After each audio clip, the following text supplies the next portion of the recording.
Hello and good morning to you, Gagan. This is another episode of Radio Gagan, 24th of October 2023. It's been a little while since we've done the last one. We've had the break over the summer, and what a busy time back it's been. What have you been up to? What's your news? Thanks, Roy, and welcome to the team. Thank you. Latest news is probably that I got promoted about 5 weeks ago, to be an assistant government whip. An assistant government whip. So, within the infrastructure of government, what does a whip do? What are their responsibilities? So I describe it like being a school prefect or monitor, where part of the role is to make sure that government business gets agreed and voted on, but also the pastoral care side of things. So keeping an eye on my flock, just making sure that they're happy, healthy, and hopefully motivated to continue to be excellent MPs. That must be a really rewarding thing to do, and be able to do it both in service to your party, but also something you can do for your colleagues. Absolutely, and I've been eager to be a whip for a while now. So when I got the call from the chief to say he would like to invite me to be a member of his whips team, I grasped at the opportunity. While I'm sad to have left the FCDO as PPS to the Foreign Secretary, this is a promotion, and I'm relishing the challenge.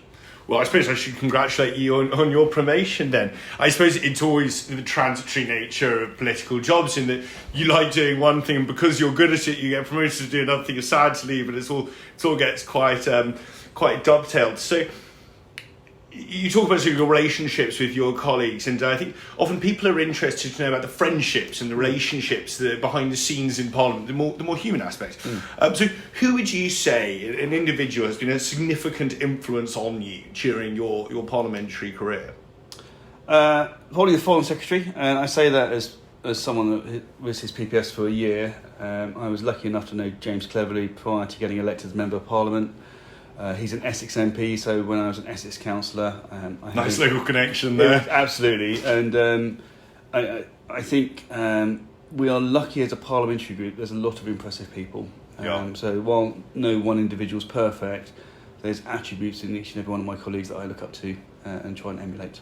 And that's I think that's a really salient point, and you're always quite impressive people with a really mixed set of skills.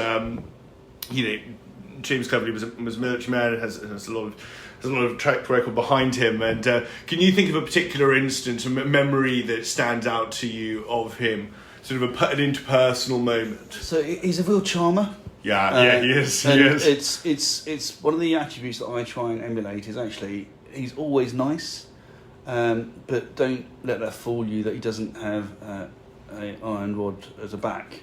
So people underestimate him. Yeah. And I try and emulate that, where be quietly confident in your own abilities, but still be nice to people. Yeah, I think that's probably a good dictum for life. And so when you're working in the Foreign Office and your new job as a whip, you're a very busy man. So there are some late nights in Parliament. If you're working a late night in Parliament and you either want to get some food delivered into the house, or you're going to go out and find something, what would be your sort of takeaway, your fast food of choice? I'm going to make you laugh, Roy, because you know this, but the audience won't be. My wife makes me pack lunches or dinners. The rationale behind that is when I first got elected, because the days are long and you'll end up buying cups of teas and biscuits and lunches and dinners, you do, even though the food is reasonably priced, not subsidised, but reasonably priced, you do end up spending a lot of money. I was in Parliament for 12 hours yesterday, a bit longer than that. So if you think that you're going to have breaks, cups of teas, chocolate, whatever, I've got a sweet tooth, as you know. We does all add up. Okay, yeah, I think that's a really good workaround. It's a very dangerous game to be having takeaways the whole time. So the final question I've got for you is: if you live, your constituency is on the edge of London, you have visitors coming in to take them to. If you had a day with someone in London, a free Saturday or a Sunday, take someone in. They've been to London a bit before, but you want to take them to a bit of a hidden gem, something off the beaten track, bar, restaurant, theatre, whatever it may be. What would you take them to? House of Parliament. House of Parliament. And I say that because I love showing off where I work.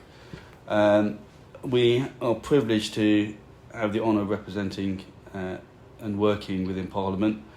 Part of the joy of my job is when I come out to Westminster Tube Station, looking up and seeing Big Ben and saying, actually, that's where I work. The work is non-stop and it's a bit of a roller coaster, but the joys of coming out and seeing Big Ben and hearing the bongs, which hasn't always happened in my parliamentary career, still gives me goosebumps. Yeah, absolutely. I suppose it rather puts it all in perspective. And the one final follow-up quick fire from that, what's your favourite bit of the parliamentary tour to give? The green benches.